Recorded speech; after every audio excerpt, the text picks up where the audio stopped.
Përshëndetje të nderuar shikues, ja ku po ritakohemi sërish së bashku në gjurmët me një ditë tjetër, me një temë tjetër. Në fakt, nuk është temë e re, është temë që tashmë është trajtuar e zauruar në të gjitha format, le të themi kështu, që nga momenti kur publiku mori njohjen apo kur publiku informua për një ngjarje tragjike e cila ndodhi, në fakt, një nën në moshë mesatare së bashku me vajzën e saj vendosi që të jep fund jetës së saj dhe të vajzës për shkak të dhunës konstante dhe të pandërprer dhe për shkak të mos mbrojtjes nga institucioneve të cilën ajo ka përjetuar për kohë të gjatë. Bëhet fjalë për rastin e Ivanës, të cilën tashmë ne të gjithë e kemi të qartë, dim rastet, jemi të njoftuar nga mediat për të gjitha provat, procedura gjyqësore në shkallë të parë VCM ka përfunduar, kryerësi i cili është partneri dhe babai i vajzës tashmë është dënuar me 12 vjet burg, por që vetëm kjo procedurë ka përfunduar vetëm në shkallë të parë, pritet për të parë nëse e njëjta do të vijojë edhe në shkallë të dytë me ankesë nga i dënuari, por gjithsesi, në fakt diçka në të cilën ne nuk e kemi diskutuar dhe nuk e kemi prekur është se çfarë pas këtij rasti? A është shoqëria e Maqedonisë së Veriut e njëjtë pas rastit të Ivanës? A reagojmë njëjtë ndaj këtyre rasteve? Si në fakt na riformsoi ky rast dhe çfarë ka sjell ky rast pas ndodhisë dhe pas tëra asaj analize që u bë si nga publiku por dhe nga gjykata. Për gjitha këto ne do flasim me mysafirën tonë këtu në studio, aktiviste për dhunë në familje, e cila konstante është marrë me këtë rast, Ivana Belcheva. Добър ден, добро ни дојдовте. Добър ден, ви благодарам што ме поканивте. Интрото ми беше малку подолго. Накратко, тоа што кажав јас е што тие прашања остануваат, што со нашето општество, како сме ние сега реформирани или пак дали сме минувале начин на кој живееме, на кој ги гледаме овие случаи после случајот на Ивана. Не би допреле на секои мали работи, пошто веќе сите ги знаат податоците, но ќе се фокусираме на тоа како овој случај има влијање во нашето општество, така да слободно може да почнеме можеби со нешто концептуално првично со овој случај, како сме моментално ние после овој случај? И па, значи, нели првата пресуда е донесена, баш за случајот ќе зборуваме, пресудата е донесена, историјата е испишана, за прв пат нели е донесена пресуда за наведување на самоубиство во домашна, значи во едно семејство. И да речеме дека законски правдата е донесена за Ивана, дека таа на некој начин судството ја затвори. Меѓутоа, дали е тоа навистина правда сега се прашуваме. Значи тоа што се случи сега, дали е тоа навистина правда, бидејќи два живота се загубени. За жал во нашето општество семејното насилство дури сега се препознава. Ова не е со овој случај ние не го решивме семејното насилство, туку сега го препознавме и сега прашањето до нас е што следно треба да направиме. Еве како што можеме да забележиме во дневните весници и во билтените, дека процентуално скоро 10 случаи дневно имаме нели на пријава на семејно насилство.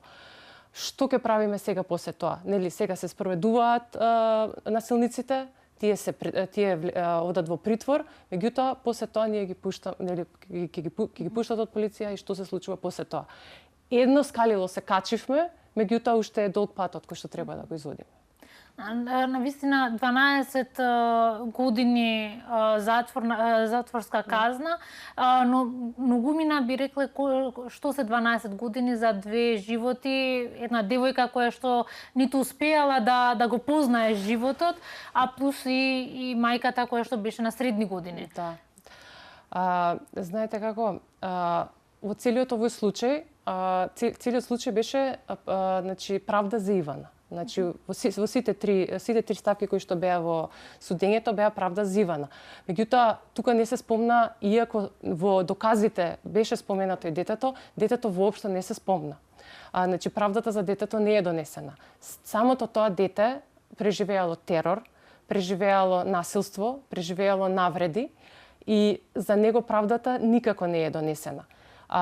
Јас како апел и како аманет кој што ми е оставено од тоа дете, значи кое што во кое што бев сведок нели на целиот тој случај, е дека мораме да ја донесеме правдата Најмногу за децата, за оние кои што не можат да зборуваат. Тие немаат глас, тие не можат да излезат, тие не можат нити да пријават. Дете од 7-8 години не верувам дека може да пријави семејно насилство. Затоа ние мораме да бидеме свесни, најпрво како родители, како возрастни, дека ние не можеме да останеме да живееме во такви средини, а потоа мораме да ги заштитиме и нашите деца. Нашите деца се еднината на ова општество. Ако ние не ги заштитиме нив, гледајте до каде стигнавме. Сведоци сме постојано на булинг, на физички насилства, психички насилства кои што се случуваат во училишта, во паркови. Што се случува веќе со нашето општество? Тоа значи, децата кои што го гледаат дома или кои што го гледаат во својата блиска средина, тие потоа го манифестираат во светот. Тие не знаат дека не може различно. Или ќе бидеш жртвата, или ќе бидеш сторителот. Едно дете кое што живее во таква средина, тоа мора да одбере улога. Кога ќе одбере улогата, а не сака никој да биде жртва, кого и да прашате, не сака да биде жртва, ја бира улогата на сторителот.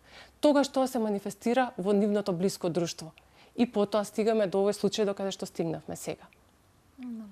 Случајот на Ивана е еден случај од многу случаи кои што дел од нив се пријавени, многу голем дел од нив не се пријавени, жените живеат цело време под тоа насилство.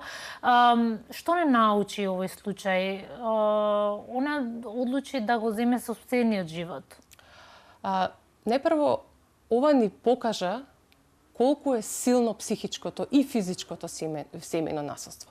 Кога еден човек живее во таква средина, тој веќе доаѓа до момент каде што не може рационално да ги пресуди своите одлуки кои што ги носи. Зошто? Затоа што Ивана, например, била во многу тешка психичка состојба. Наспроти тоа физичката состојба, нејзина која што била лоша, таа била и во многу тешка психичка состојба. Кога еден човек веќе не гледа излез, неговото решение е самоубиство. Или има и други крајности, кога дури и жртвите посегнуваат по животот на сторителот, кога жртвата се брани. Значи имаме две крајности. Ние не можеме да оставиме нашето општество да се развива во крајности. Значи мораме да видиме што треба ние да направиме како чекори, за да почнеме да го препознаваме порано. Семејното насилство прво се препознава како психичко, никогаш не почнува како физичко. Затоа, ако не ви е проблем да прочитам, јас имам например, неколку работи кои што ги имам извадено, што да правиме понатаму. Значи, најпрво требаме да почнеме да забележуваме што се случува околу нас. Дали некој во нашето обкружување го променил однесувањето, се повлекува, изгледа исплашено или изолирано. Ако тоа се случува, ние мораме да почнеме да зборуваме со него. Потоа, ако сме сведоци во нашата околина на викање, на кршење, на детски плач кои што постојано се повторуваат, значи ова се работи кои што ние цело време ги слушавме во вестите. Ако има модринки на некој наш пријател, нели? Ако имаме навредување, ако слушаме или спуштени погледи, ние веќе мораме да почнеме да пријавуваме. Сакам сите наши сограѓани да знаат. Значи, во законот пишува дека пријавувањето на семејно насилство може да биде и анонимно. Значи, нема потреба да ве легитимираат ако вие пријавувате друг случај на семејно насилство. Ја кажувате адресата и значи мора да се постапи на пријавата. Потоа уште кратко само, ако сте сведоци на јавно физичко насилство, ние мораме да интервенираме. Значи мораме некако да ја заштитиме жртвата и потоа задолжително да се јавиме и да пријавиме во надлежните институции да го спроведат случајот и сите да знаат дека секој од нас може да биде сведок на ваква случка. Затоа мора секој од нас да има одговорност за тоа што се случува во нашата околина и да не молчи. Тоа се некои главни работи кои што јас ги извадив од целиот овој случај кој што ми се има случајно мене и сето ова што јас поминав и кои што за жал не знаете колку и мене луѓе ми имаат придено и ми кажале дека се во многу лоша состојба со своите семејства. Не знаат каде да пријават, не знаат кој е следниот чекор, така што ние како општество мораме да се активираме и да почнеме да пријавуваме. Пријавувањето до конкретниот случај бил дел од секојдневието на Ивана. Она пријавила, веќе знаеме, иако институциите се потрудеа првично да кажат дека нема пријавено кај нас, немаме ниту една пријава, но веќе имаме со докази дека пријавата е направена од страна на Ивана. И не само од Ивана. Често пати тоа се случува, пријавуваат и не се зима следен чекор од институциите или пак пријавуваат и после тоа ќе го повлечат пријавувањето поради друг вид на насилство кој што го преживеат. Значи сега со законот кој што се промени за семејно насилство во 26-та година, повеќе ако се пријави не може да се повлече пријавата. Така тоа е добро, значи повеќе не може да се повлече, да кажат дека се повлекла пријавата. Меѓутоа точно е тоа дека знаете како дури бидејќи се занимавам малце подолго со оваа тема, до пред случајот со Ивана и со Стојанче, јас знаев случаи каде што полицијата им кажале Господ нека ви е на помош. Значи дошле пријавиле и полицајецот им рекол кога ги испратил дома Господ нека ви е на помош. Значи не може тоа да биде решение во нашата држава. Мислам, значи најбитно е ние да бидеме гласни, сите да бидеме гласни, не само гласни при пријавување, туку и гласни при зборување. Мора да има вакви емисии, мора оваа тема да се отвара, мора да биде во сите јавни весници, на сите јавни портали, што повеќе да се зборува на оваа тема, затоа што верувам дека има многу луѓе кои што поминале низ ова и верувам дека имаат многу што да кажат. Низ личните примери, мојот личен пример и примери кои што ако излезат како мене и ќе кажат низ што поминале, сите многу полесно се одлучуваат да пријават, затоа што гледаат дека можеби може да се реши нешто, а следното што останува е од кога ќе се пријави. Тука е проблемот сега. Значи, случајот е пријавен во полиција, сторителот е во притвор. Што се случува после тоа? Во разговор со јавниот обвинител, кој што го водеше случајот, јас и веќе еднаш тоа го кажав, дека не треба да се отстрануваат жртвите од домовите. Никако не смеат да се отстрануваат. Најпрво затоа што тоа е уште една траума на жртвата и на децата кои што треба да се тргнат од својот дом. Бидејќи тие имаат пријатели, тие имаат комшии кои што им се каква таква заштита. Значи мора да се отстрани сторителот од домот. Доколку треба да оди во притвор, доколку треба да оди во затвор, тоа веќе надлежните треба да го кажат. Меѓутоа, што се случува откако ќе го пуштат? Значи, нема никаква реинтеграција во своето семејство и во средината. Значи, не може ништо да помине без психолошка и психичка поддршка на сторителот, не на жртвите. На жртвите задолжително треба, за да таа може да се врати, да се реинтегрира во општеството и секојдневието. Меѓутоа, ние насилниците, ако само ги казниме, а не им објасниме зошто се казнети, тие ќе го повторат делото. Тие не се плашат.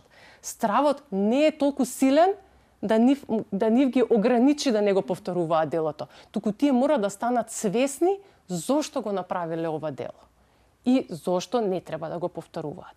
Значи, институциите мора да се зајакнат со психолози, сите институции мора да се зајакнат со психолози, училиштата да се зајакнат со психолози, да се препознава семејното насилство, дури ако жртвата не може да пријави, во децата се гледа. Ние бевме сведоци сега дека девојчето Катја паѓало во училна и кажувало на учителката дека вака мама паѓа кога тато ја тепа. Значи тоа е како да ви кажам, значи тоа веднаш треба да се постапи по тоа. И тоа треба да се направат многу обуки на сите професори и учители за да бидат свесни дека тоа може да се случува во секоја од нивните училници. Дури имаше некои истражувања, мислам дека дури можно е да има во секоја процентуално, дека во секоја училница може да има по едно дете кое што дома е жртва на семејно насилство. Значи не само тоа дете, туку еден од родителите. Значи сакам да кажам, имаме многу голем проблем, мораме систематски да навлеземе во него, не со брзи решенија, туку постепено, еден чекор по чекор да видиме како да стигнеме до заштита на нашето општество. Ние ќе продолжиме на оваа тема. Следните минути целосно ќе ни бидат на оваа тема. Одиме со малце реклами и се враќаме повторно. Шкојме пак публицитет да дорикнеме и като на студио предваждува предбеседувам бикто тема. Ако проектеме сречно студио, на факт некто минута та публицитетот и швидзувам предваждувар дискутимин. Ивана, ние зборевме пак, не ни поминува нито една секунда без да се поврзаме со темата. Нешто што беше навистина интересно, а не само изолиран случај на Ивана, туку не се случува во секојдневието, е дека многу лица имаат видено насилството, имаат соседите или пак, не знам, луѓе во улица, значи го имаат видено ова насилство и како општество ние не сме направиле што би требало во тој случај. Ние имаме на политика да не се мешаме. Значи, секој проблем е личен проблем и подобро е ние да стоиме на страна, да не навлеземе, да не си направиме проблеми, да не си направиме себе си конфликт и се изолираме од заедницата. Ние сме една голема заедница. Значи, сите 2 милиони кои што живееме во Македонија, сите ние го делиме секојдневието. Ние не можеме да бидеме да бидеме неми сведоци на нашето општество. Тоа што се случува, ние мораме да го зборуваме. Ако гледаме насилство, ако ние не се сложуваме со насилството, ние мораме да интервенираме. Најпрво мораме да интервенираме како луѓе да се приближиме.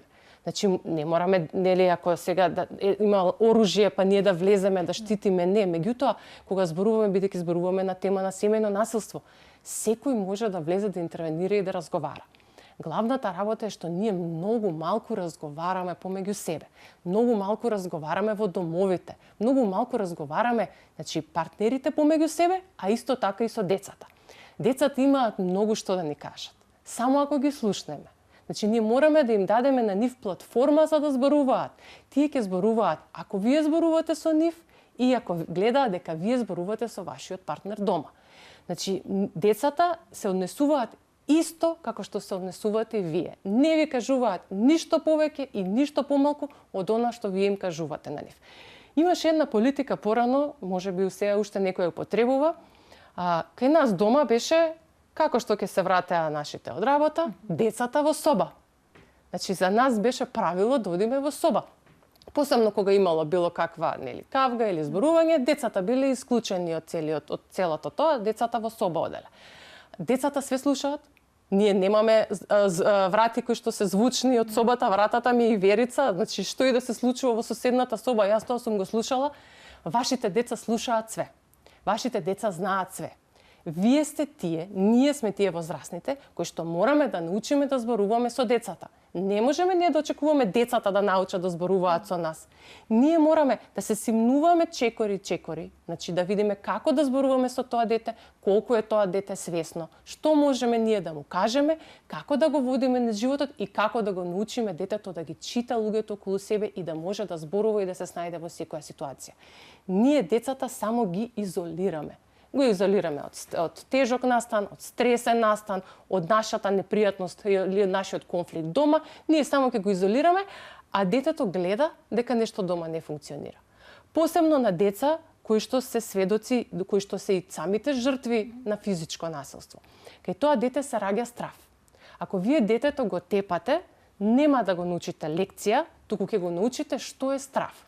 Ако тоа дете нема каде да го канализира стравот, тој страв се претвара во агресија. Тоа значи потиснувањето на стравот раѓа агресија. Ако детето се плаши од вас, вие кои што сте го малтретирале, кои што сте го тепале, тоа никогаш нема да се сврти кон вас, затоа што секогаш вие сте таа авторитативна фигура која што му го влеала стравот. Меѓутоа, агресијата која што се раѓа од стравот, тоа мора да ја манифестира некаде. Значи, тоа излегува на улица, оди во училиште и се случува ова што се случува сега. Колку многу случаи на детско насилство имаме последниот месец. Значи, дојдовме од семејно насилство, рековме, ура, почнавме, нели, да го препознаваме семејното насилство, а сега гледаме колку многу ние сме сгрешиле и колку многу ние не сме обрнале внимание на нашите деца. Нашите деца се нашата слика. Тоа што ние го правиме дома, тоа децата го прават надвор. Не можеме ние да се абстинираме од тоа што го направило нашето дете. Зборуваме додека се мали, нели, нормално. Циклусот на семејно насилство за жал е затворен и многу тешко жртвите излегуваат од семејното насилство. Колку навистина ние знаеме да препознаеме семејно насилство, бидејќи тоа што мене често ми се случува е дека младите особено ќе претрпат психичко насилство, а не знаат дека тој вид на однесување е семејно насилство. Знаете како? Прво, низ личен пример го зборувам ова.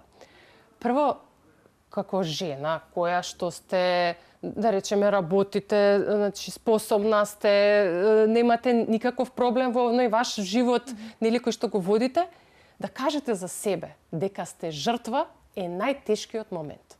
Мене најтешко ми беше да признавам себе си дека сум жртва. Не можам јас да сум жртва, зошто јас би била жртва? За да препознаете дека сте жртва значи морате да препознаете дека сте жртва на психичко, зборуваме сега, нели, физичкото се гледа, на психичко семејно насилство. Психичкото семејно насилство е контрола. Значи кога вие не се чувствувате безбедни во нечиво присуство и кога некој ви ги контролира вашето однесување, вашето облекување, вашето движење и вашите финанси. Сето тоа нема никој право тоа да ви го прави вас. Значи зборуваме за партнер. Никој нема право вас да ве контролира каде одите и што правите во животот. 21 век сме. Ако не ви одговара, раскинете. Значи бракови се разделуваат. Значи не можете вие да останете во средина затоа што најпрво започнува со психичко семејно насилство. Тоа ќе трае еден одреден период. Па после и вас ќе ви пукне филм и ќе кажете не можам јас веќе да те трпам, да речеме тебе така да ме малтретираш. Што е следно? Ќе ви го земе телефонот, ќе ви го скрши телефонот, ќе ве удри. Кога прв пат ќе ве удри, бидејќи на 17 години сум била и си жртва на физичко насилство од партнер. Кога ќе ве удрат, вие не знаете што се случува. Зошто некој ме удира мене? Што ми се случува на мене? Почнувате да се плашите, се повлекувате. Не знаете, но они се многу одлични оратори. Ќе почнат да ви се закануваат, ќе ви кажат дека ќе ве најдат, ќе ги повредат вашите блиски пријатели, ќе зборуваат за вас нешто. Значи, вашата слика ќе биде нарушена ако вие кажете нешто против сторителот. И многу е тешко да признаете, но верувајте, тој е единствениот пат. Нема друг пат. Нема алтернативен пат каде што можам да ви кажам, ај пробајте по овој пат. Нема. Единствено е да му кажете. Кажете на некој близок, кажете на пријател, кажете на, значи ако зборуваме за деца, кажете на некој постар, кажете на некој кој што ви е човек од доверба. Значи вие морате да го кажете вашиот проблем, бидејќи само ако го кажете проблемот, може да се најде решение. Се додека ги држите вашите проблеми дома, решението нема да го најдеме. Центрите за социјална работа, ќе се навратиме пак на случајот на законот и на секојдневието на жртвите на семејно насилство, овие центри играат клучна улога. Многу често жртвите ниту знаат за нивното постоење. Конкретниот случај ни докажа дека имаме голем проблем со центрите за социјална работа или пак споро действуваат. Или во случајот на Ивана немаше ниту едно действие. Колку е важно овие центри да функционираат како што треба и какво е конкретниот случај? Можам да кажам дека нашиот центар за социјална работа е многу слаб како институција. Знаете како, колку ја давате вие јачината на таа институција, таа може да почне да спроведува закони, да спроведува. Ние закон имаме, меѓутоа не се спроведува законот. Ако зборуваме за скандинавските земји, тие имаат многу силни центри за социјална. Значи социјалниот систем е таму многу силен и таму веднаш се реагира. Значи што се случува кај нас? За нас, за жал кај нас, бидејќи доста зборував и со луѓе кои што работат во социјалните институции, тие има луѓе кои што навистина си ја вршат работите и кои што знаат што треба да направат. Меѓутоа, тој што е над нив поставен, не дава наредба да се изврши работата. Бидејќи нели све се врзани потписи, никој не може, ниту социјален работник може на своја рака да влезе во некој дом и да го земе детето или било што. Бидејќи тука постојат институции, закони кои што прават сопки. Значи, ние мораме да им дадеме слобода. Слобода, законска слобода. Значи, мора да работат луѓе кои што на вистина ја сакаат оваа работа. Тоа е тешка работа. Вие секогаш работите во случај каде што се, значи, со жртви, со семејства, каде што нешто лошо се случува. Вие не можете да очекувате дека е тоа лесна работа, дека вие ќе си отидете на работа, ќе пиете кафе и убаво ќе помине денот. Вие може да дента со 5 семејства кои што се жртви, каде што има насилство, каде што има растројство, вие треба да се видите со нив, да разговарате со нив. Вие треба прво да бидете една стабилна личност. Треба да се реагира. Ако ваш надлежен го оспорува тоа, значи или не се процесира, мора да има каде да се пријави. Значи мора да има некои внатрешни контроли на пријава, да се пријави. Чекајте луѓе, значи свесни мораме да бидеме. Овде имаме проблем. Кај мене е дојден случајот. Не се процесира. Каде јас следно да го пријавам тоа, дека случајот не е процесиран. Не ме интересира дали е некој таму пријател, бидејќи знаете како, ние сме многу мала држава. Секогаш тој сторителот си има пријател во МВР, па си има некој пријател во социјално, на брат му другарката, не знам, комшивката, она таму ќе го среди случајот, нема да се процесира. Со Стојанче и Ивана за жал е тоа. Значи до социјалните служби е стигнато. Таму некој погоре го има тргнато на страна затоа што се сведува на пријателство. Значи заради пријателство случајот не е процесиран. А јас бев 100% сигурна, мислам кога се случи целото тоа, дека социјален работник е кај нив дома вечерта. Затоа што мислев дека ако во МВР е пријавено, МВР мора да пријават во Центар за социјална работа. Сега не знам, точно линкот не го знам дали е пријавено или не. Социјални служби ќе дојдат дома и ќе го земат девојчето. Тоа девојче не смееше да биде дома веќе ниту еден ден. Затоа што ќе се спасеше. Вака, значи мораме да станеме свесни. Ние не сме свесни за штетата која што ја правиме. Значи, ако не помагаме, ние треба да се гледаме како луѓе за да си помагаме. Значи веќе ништо не е битно. Битно е дали ќе му помогнам на тој што живее до мене и што го гледам, или ќе седам и ќе молчам. Често пати молчиме. Да. Не само ние како граѓани, институциите. Кога се случи ова со Ивана и со Стојанче, тоа беше во парк. Таму имаше кафич, имаше луѓе околу. Никој не приде. Јас и една госпоја која што и рекове дали би сакале да дојде, дали може да дојдете со мене затоа што детето многу плачеше, ние две дојдовме. Имаше јас потоа го видов, имаше еден постар господин кој што снимаше со телефон. Значи ние сме повеќе спремни да снимаме и тоа не знам зошто ни треба таква работа да ја снимиме, наместо да интервенираме. Ние ја губиме човечноста. Ја губиме, ние престануваме да бидеме луѓе. Ние повеќе сме машини. Ние сме цело време на телефоните, не интересира тоа што се случува позади екраните, не интересира тоа што се случува на телевизија. Живееме туги животи, живееме во серии, ние не живееме тука. Никој не живее во мигот. Ако сите се свртиме кон себе и сите живееме во мигот, сите ќе мораме да интервенираме на она што се случува околу нас. Тоа што се случува околу нас во моментот е дека ние имаме огромен проблем со семејното насилство и огромен проблем со воспитниот дел со воспитувањето на децата. Значи, јас имам мала керкичка, која што е исто прво оделение, и ние секој ден треба да мислиме што ќе се случи следно во училиште. Што ќе биде, како што гледаме и во околината што се случува и вести гледаме, ние не знаеме, ние сме 50-50, дали некој ден ќе се случи и постојано разговараме. Постојано, јас со дете од 7 години, јас секој ден разговарам да знам што се случува во денот, кој се променил, ги знам имињата на сите деца од низиниот клас, кој е подобар, кој е полош, за каде треба да се интервенира, затоа што ние сме тие кои што ќе излеземе на првиот ред. А второ, значи не можеме да очекуваме еден психолог, има еден психолог во сите училишта. Нашите училишта се од 500 до 700 до 1000 деца. Како можеме ние да очекуваме тој еден психолог дека ќе направи некоја промена? Нема да направи. Значи тој психолог е само оној последната инстанца каде што веќе ќе се разговара со детето. Значи мора да има повеќе психолози, повеќе обуки и повторно ќе се вратам разговори со децата. Разговори, вратете се дома, денес сите седнете и раскажете си какви проблеми имате, што ве мачи, прашете ги децата што ги мачи. Значи тие се исплашени.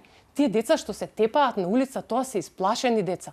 Тоа не се агресори, ние не зборуваме за затвореници, ние не зборуваме за деца кои што имаат ментални проблеми. Значи тоа се деца кои што дома се добри, а на улица се тепаат.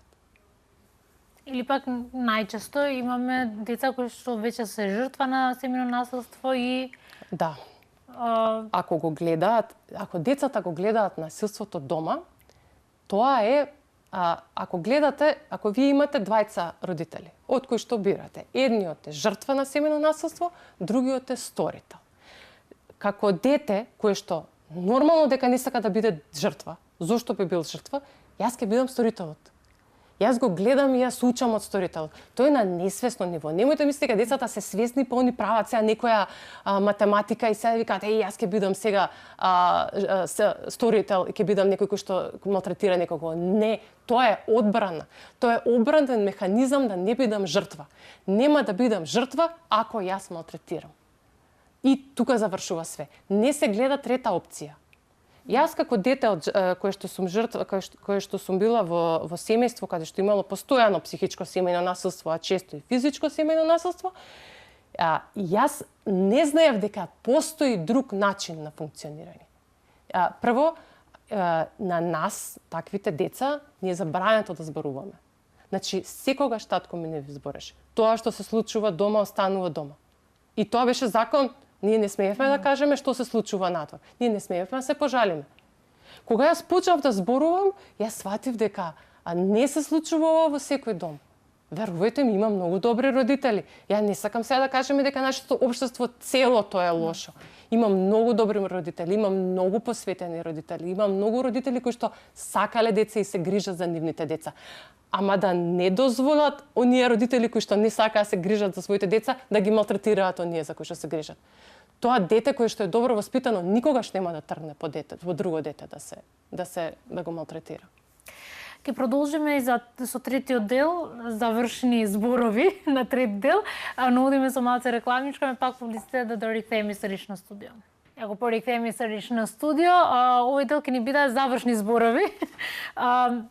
Случајот не е целосно завршен, имаме пресуда официјална и од апелационен суд, тоа ќе чекаме. Што би рекле као за крај за овој случај? За тоа како влијаеше кај нас? Се надевам дека допре случајот до многу луѓе. Се надевам дека станавте свесни колку е страшно и лошо да ги криеме работите и да остануваат затворени во фиоки, да остануваат затворени и неслушнати. И апелирам до сите, значи да зборуваат дома, да зборуваат со своите пријатели, да зборуваат со своите пријателки, да пријавуваат ако има потреба. Значи не можеме да оставиме да чекаме до крајот да ги решаваме работите. Веќе кога доаѓа до крајот, ние веќе немаме никаква победа. Значи ништо не сме направиле. Ако имаме само пресуда, некој е умрен, другиот е во затвор, тоа семејство веќе не постои. Дајте да си ги заштитиме семејствата. Да си ги заштитиме оние најмногу што ги сакаме. Значи ако ние сме одбрале да бидеме со тој партнер, па ние мора да сме го сакале тој партнер. Не можеме да го малтретираме тој партнер. За се има решение. Побарајте помош. Побарајте психичка помош, психолошка помош. Значи имате Хера центарот за семејно насилство, имате националната мрежа против насилство врз жени и деца. Значи да побрзаме, да најдете решение. Пробајте да го најдете решението. За секој проблем решение постои. И ете за крај, за да не должам многу, само ќе кажам дека молкот повеќе не е опција. Да, треба да се пријави. Мора да се пријавува, да. За институциите, ова беше за сите граѓани. За институциите не може да се не смееме да молчиме. Значи, знаете како, јас кога кажам за сите граѓани, во институциите работат граѓани. Точно. Значи јас не зборам за институции, нешто што е нешто одделено од нас. Ја им се обраќам на граѓаните, вие сте дел од институциите. Значи, кога сте веќе внатри, кога веќе имате мок, немојте да премолчувате. Немојте да дозволите да премолчувате. Мора да се реши. Значи, ако ние како обични граѓани реагираме, па вие ако имате сила и мок, морате да го решите тоа. Земете ги работите во своји раце и решавајте ги. Како што ги решавате, тоа се ќе се намали. За се треба да помине период, меѓутоа се ќе се намали и веќе нема да биде толку активно семејното насилство. Ако работиме сите заедно на него. Јас ви благодарам многу за вашето време, за присуството и навистина се надевам дека вакви големи случаи, трагични случаи нема да имаме и свеста ќе се подигнем. Да, ви благодарам и вас уште еднаш и да останеме свесни, да останеме во мигот за да видиме што ни се случува. Благодарам. Благодарам.